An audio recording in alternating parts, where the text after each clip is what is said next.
নমস্কার, আমি প্রশান্ত। আমার চ্যানেল মাতৃশক্তি। আজ বলবো ঝাড়ু নিয়ে কথা।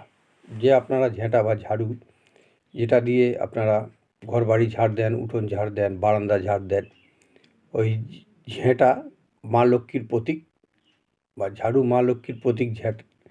ঝাড়ু বা ঝেঁটাকে আপনারা অশ্রদ্ধা করবেন না। ঝাড়ু মা লক্ষ্মীর সমান। ঝাড়ুতে হয়তো কোনো সময় ঝাড়ুটা পড়ে আছে, আপনারা পা দিয়ে ঠেলে সরিয়ে দিলেন, এটা করবেন না। এটা করলে আপনার বাড়ির অমঙ্গল, আপনার পরিবারের অমঙ্গল হবে। যদি পা বাই চান্স কোনো সময় লেগে গেল, আপনার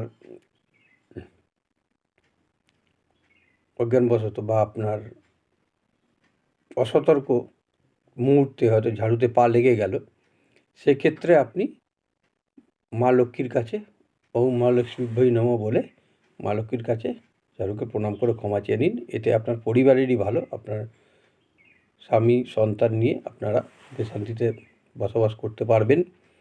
আর কেউ যদি সকালবেলা উঠে, আপনার অনেক দাদা ভাইরা সকালবেলা উঠে কাজে যান, অনেক দাদা ভাইরা সবাই সকালবেলা উঠে কাজে বেরোন, তাদের ক্ষেত্রে বলছি, তারা সেই সব মা বোনেরা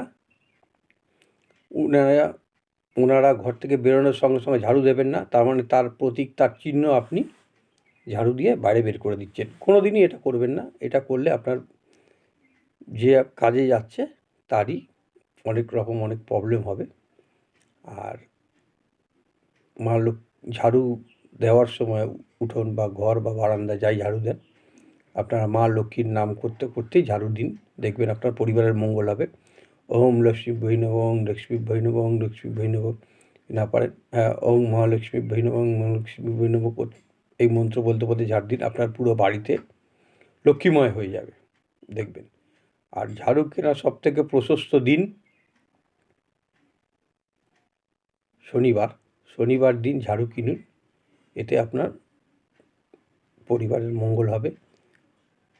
ভালো থাকুন। মা লক্ষ্মীর কৃপা আপনাদের ওপর সারা বছর থাকবে।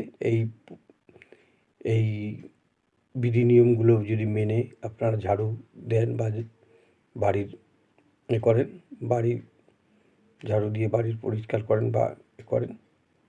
আমার চ্যানেলটা নতুন, ভিডিওগুলো ভালো লাগলে লাইক করুন, কমেন্ট করুন, শেয়ার করুন। আমার চ্যানেলটা সাবস্ক্রাইব করুন। নমস্কার।